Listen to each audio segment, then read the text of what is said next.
Hey, there we go. Awesome. So, hello, everyone. I am Ben Pick, and thank you for joining me in Running to Right, where things always go according to plan and there are never any technical issues. Yeah, I started, I guess, about 5 minutes late because, according to StreamYard, an error occurred. Wait a moment, then try again. And yes, to go on my wife's comment, is it definitely plugged in? Yes. If you've been following the comments here, we've been. I started off by quoting the IT crowd, and then she also is quoting the IT crowd. And then we have Richard, who thank you for joining us. He is quoting the Simpsons and the classic Simpsons back when they were good. So I'm going to take these stupid things out because I don't need to hear anything. And let's see now. So I had a plan for tonight and I am already off track. Tonight is all about the writing teams based on Avatar. And now that I am closing down all the windows I opened to troubleshoot things, I can take a minute to try and rearrange my computer because that's what happens. And again, I am all about professionalism. So, tonight is another in my series called Learning from Storytelling Best, or shortened to Learning from the Best. And teamwork makes the dream work. I really hate whenever I say that at work. And honestly, when I do, it's usually with a large helping of sarcasm and snark. And today was actually a really fun day with Teams because Microsoft Teams was not working on my account. So I had to do all kinds of weird, well, it wasn't really weird circumvention. Teams emails you, and so you comment within the email, but I couldn't actually open Teams to make the change. Anyways, that's a whole lot of really stupid things to say. Teams is broken, and I hate Microsoft.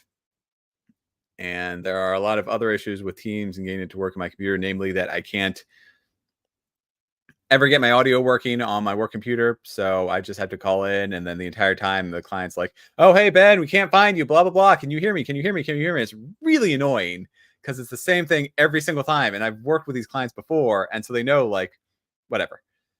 That's neither here nor there. And let's move on. So, in Ensemble Cast, the teamwork is the core of the heroes. The characters take a long time to evolve into a family, and it's done with sorry,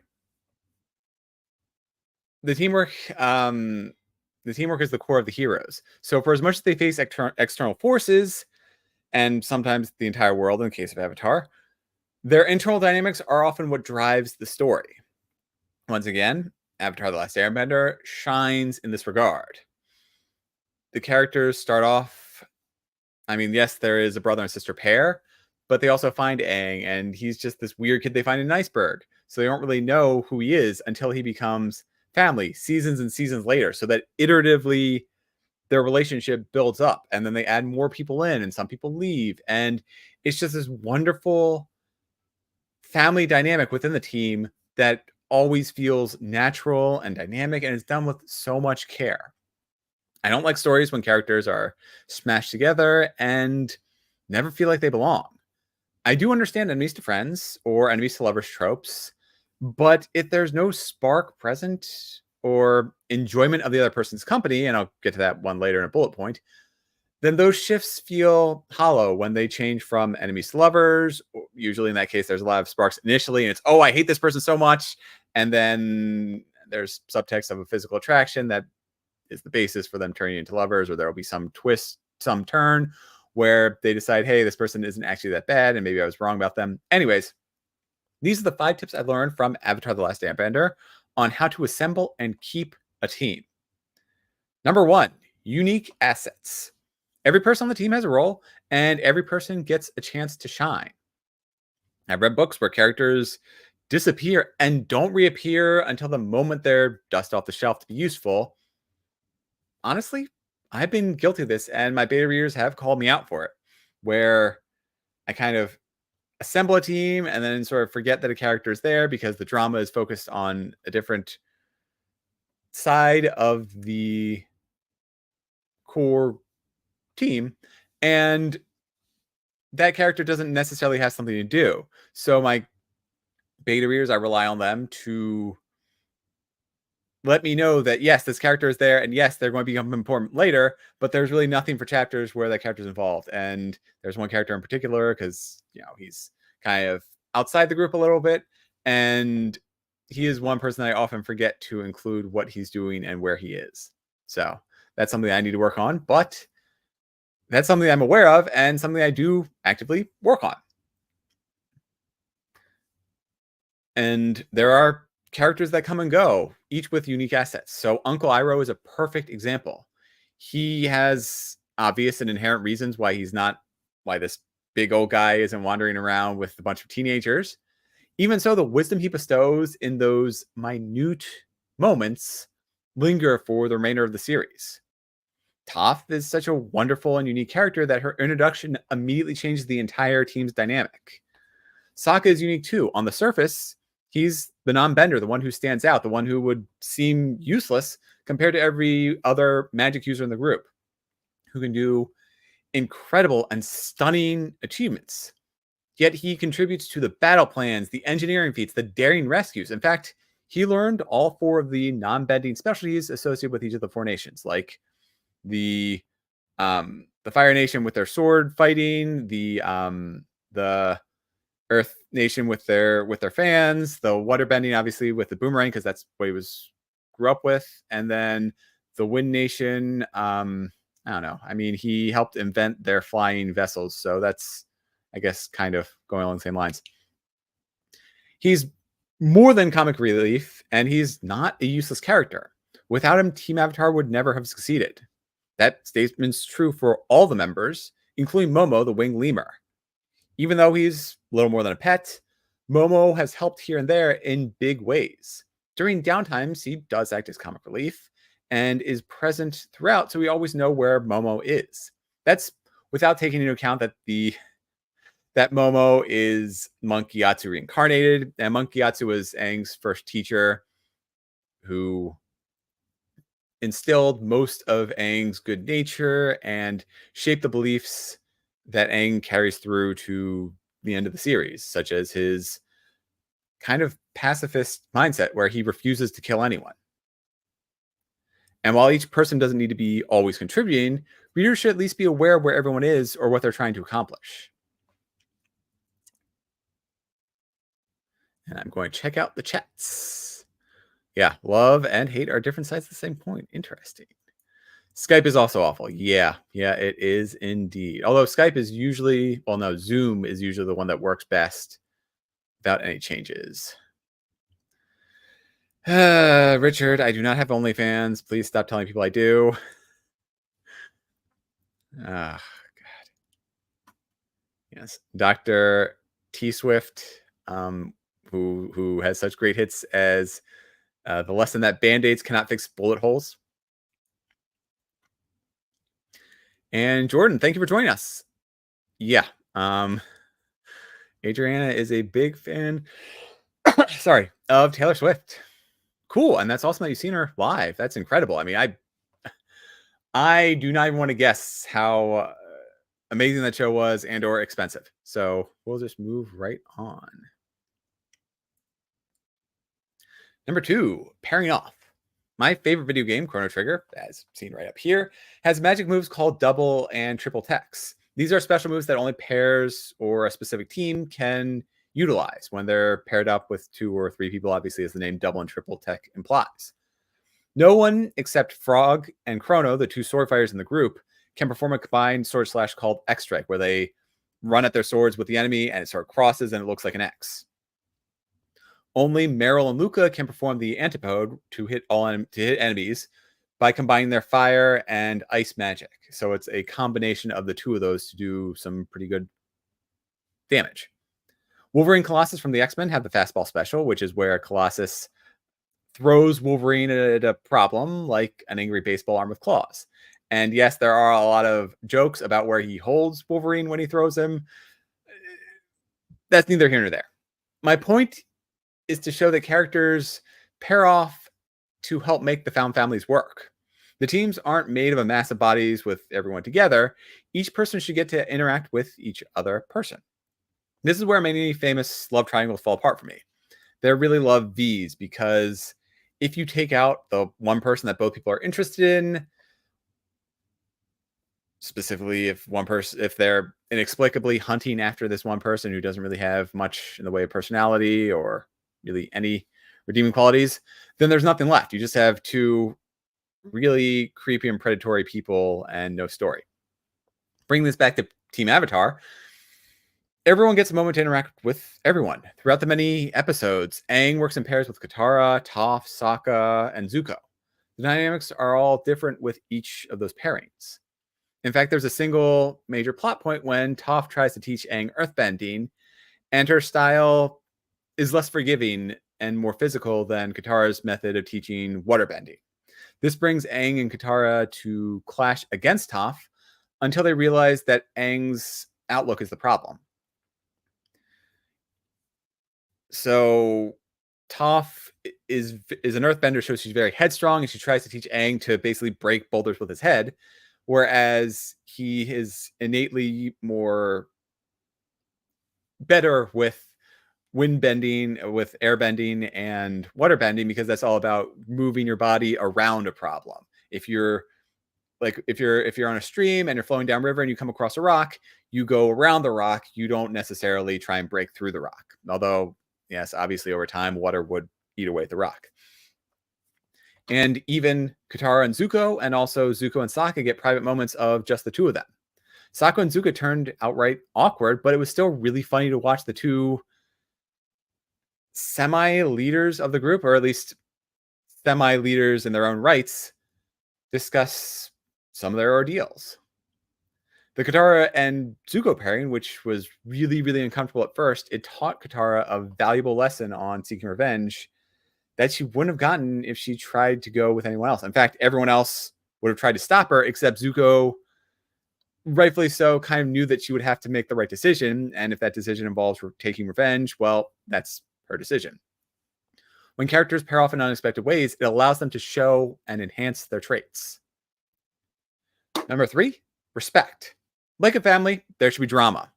Everyone shouldn't like everyone else, and emotions ebb and flow. On some days, characters annoy others. On other days, characters organize a dance party.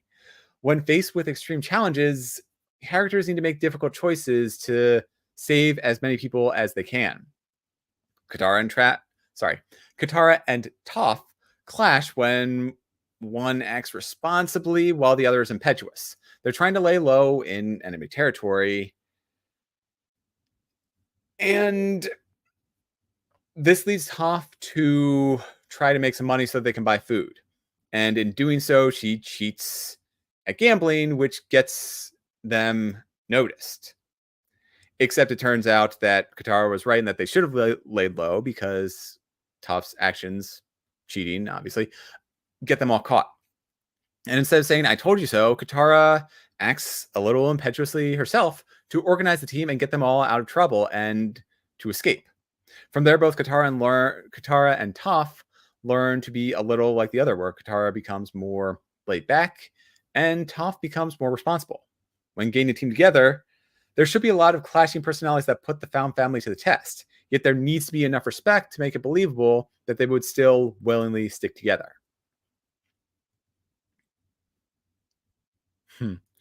And yeah, chat is filled now with some fun T-Swift commentaries. Nice. All right, so the penultimate point. Number 4, teasing. Building off of my last post where there need to be a reason for the team to stick together, teasing can be a fun way to show their friends. It can also be abrasive to the point where the characters feel like they hate each other. Go light on the teasing, as different readers will interpret actions differently. When my wife overhears the conversations between my friends and I, she thinks we hate each other. And we do at times, but they're still the best friends I could ask for, and honestly the ones I deserve. My go-to method for adding in mockery is to show that the characters are not offended. Even better is if an insult can be considered a term of endearment when said among friends. Hopping to a perfect example in Percy Jackson, when Annabeth calls Percy seaweed brain or seaweed breath, he accepts it. However, when he butts heads with Talia and she calls him the same thing, he takes it as an insult and gets upset. To some extent, our readers will interpret the level of insults based on the character's reaction. If a character laughs off an insult and especially throws one back in retaliation, that gets the feeling of a lighthearted conversation to show characters are friends. However, if the characters are getting frustrated or if the first insult gets thrown back with one intended to cause harm or hurt the other character, then that changes what the readers will interpret. Of course, some readers should never be used. Of course, some terms should never be used, as readers will always regard them as harsh insults. And that was one thing that I dealt with in an early version of my book, because again, a lot of the early instances of my characters were based off my friends and I and the way we interact with each other, which is, again, a little bit harsher than most people would. And so all my beta readers were like, wow, these people are just monsters. They hate each other and this and the other. I'm like, yeah, I mean, I actually said that to my friend, or my friend actually said that back to me. And yeah, I mean, we were just joking around. But the beta readers kind of had to help me rein things in. The easy answer for this works in fantasy or science fiction, where the insults can be made up. So you can make up any profanity word. I have a friend whose book I read a lot who basically uses bish for, I don't know, general F-bombs, I guess. It could be, some other things. But I don't honestly know what it translates to. It's a pretty good insult, and a lot of people act shocked when people use that phrase. Or serenity is another great example where you had a whole bunch of words that sound like they could be a mishmash of Chinese and English, but in actuality, they were able to air on Fox during broad time TV, so they were clearly fine. If the character laughs off the insult, even in their head, so that's light teasing between friends. If a character laughs it off, but their thoughts are resentful, that shows a friendship under strain or a friendship which will be tested if not entirely broken. And those are great points to include within the story if that's the story you want to tell. Just know what the tools you're using are. So if you want to show these friends are kind of strained, maybe have some harsher insults, and then one of the friends walks off because somebody took it too far, then have them be friends again by the end where they're just relying on each other. And so it's kind of understood that might have been a misunderstanding. Now, if a character throws a punch after an insult, then we assume that they're not actually friends. And yeah,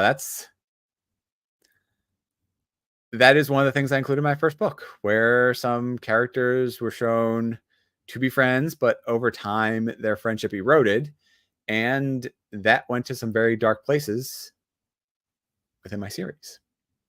Lastly, number 5, sacrifices. Give weight to the character choices, and nothing gives more weight than a sacrifice to save the team. This can be the ultimate show of trust if a character allows themselves to be captured to give their friends a chance to escape, knowing their friends will find a way to rescue them. Or it could just be the ultimate sacrifice where they willingly hold off the enemy while getting pelted with arrows. There are multiple episodes where Team Avatar members allow themselves to be captured, knowing that in the worst case, their friends will help them out. Katara gets captured in the Earth Kingdom to free a bunch of magic users, other Earthbenders.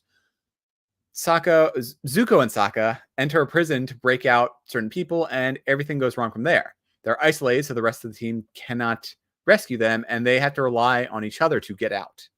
Those moments don't need to be self-sacrificial either. During the series climax, the team devote themselves to forming the steps Aang needs to eventually challenge the Fire Lord. Whether that is taking down the airships or just challenging the second in command, where, well, we don't need to go in spoilers, but Aang shouldn't be the one in that battle, so he has to save himself for the Fire Lord. Sokka and Toph take on a squadron of military balloons, as I mentioned, rain down fire on the countryside, while Katara and Zuko take on, well, I guess I will spoil it here, Zuko's twisted and evil sister. This clears the path for Aang to fight against the Fire Lord, his true enemy. And these can be fun moments where, before the fight begins, the characters argue about who will take on the big bad. To quote One Piece, there's a lot of joking around about who gets to fight the biggest bad. And in the last arc, so this is now a couple years ago, there was a really fun scene where you have 3 different captains who are going against 2 different emperors of the sea, and they're all kind of like battling who wants to do this, who wants to fight them, who wants to do the break off or however. And there's this really, really strong attack, and the 3 of them are just like, well, you're a coward if you duck away from this attack. And so it shows all three of the captains like making this really really stupid face, and the attack is coming at them, coming at them, coming at them, and then the last second, all three of them duck away. So it's a really comic moment. And if you are not a fan of One Piece, I'd strongly encourage you to get on board because it is coming in for a landing. I guess they're slowly making their way to the final arc. But again, we've been saying that for 10 plus years. So we'll see. Anyways, rambling aside, technical issues aside, those are my 5 tips for writing the found family team based on what was done in Avatar, which again, for those of you who haven't watched, I cannot recommend enough. Please go out and watch it. The cartoon version, the live action is okay, but it's also incomplete at the moment. The cartoon is incredible on Nickelodeon. Find it, watch it, whatever. If you haven't watched it recently, go back and rewatch it. If you have watched it recently, still go back and rewatch it. I'm Ben Pick. Thank you for joining me on Running to Write. If you enjoyed the series on learning from the best, please show your love by pressing those like and subscribe buttons.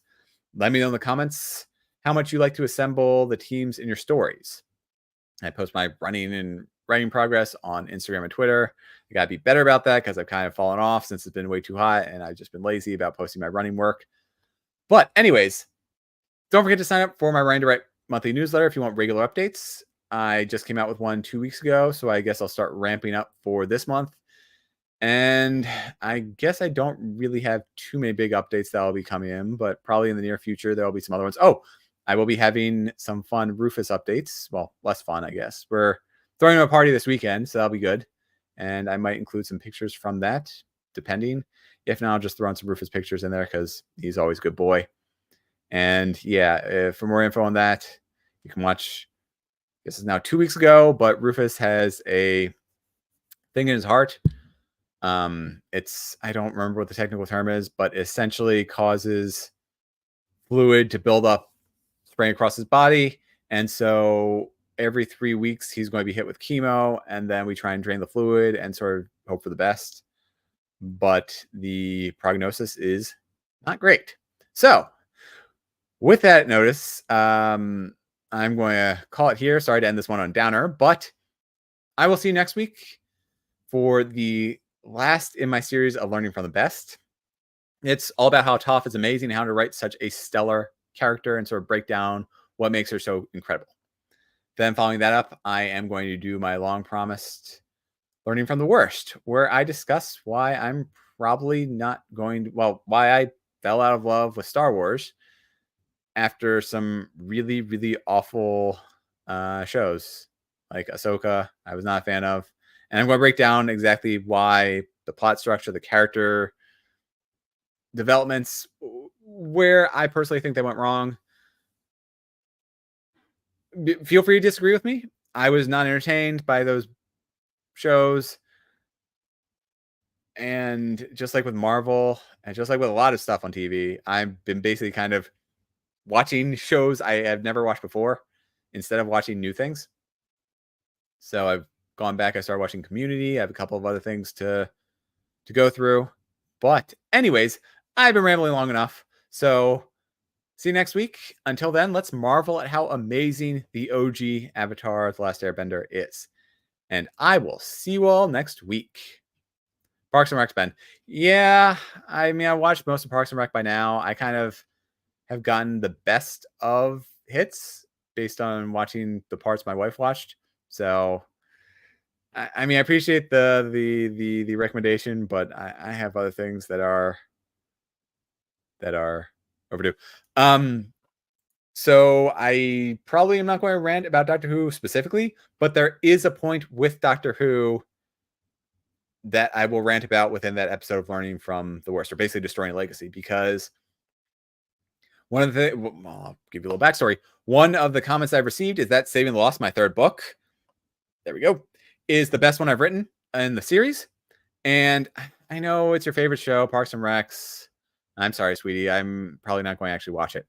Or I've only watched, I like I said, I watched the best stuff. Anyways, my whole point for learning from the worst is that I've watched shows and movies that have such incredible built up fan bases that they're just, for lack of a better word, letting down the fans.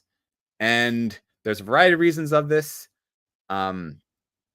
For episode 9, The Last Skywalker, I don't give it any credit, but I do understand now. I watched a video breakdown of why everything went wrong, and it basically amounts to they had a set date for when it was going to come out in theaters, and they had kind of built sets to accommodate that timeline. But the sets, they changed the plot around, they changed some things, and they sort of just forced the sets they already built to work for the story. And so then they kind of adapted the story around the sets that they had already built. So it basically amounts to not enough time to do it right, and forcing a story to happen when the plot wasn't well thought out. So, yeah, that's the source of a lot of issues, is that with some of these timelines, oh boy, this is a long rant at the end. I'm sorry. With some of these timelines, companies have a set date of when they want things to be on Netflix, things to be in theaters, and they don't budge whether or not the movie is ready for it. It's the same thing that I deal with all the time in my day job, where applications are not ready to be deployed, and yet they are. And so I'm documenting absurdly large lists of security issues, and I honestly don't know where the end of it is, because the application will change significantly once, fairly shortly after it's deployed. So they're just trying to get like a checkbox saying that, hey, we did application security, we did the scan, but there's not nearly enough time to analyze the application, nor is there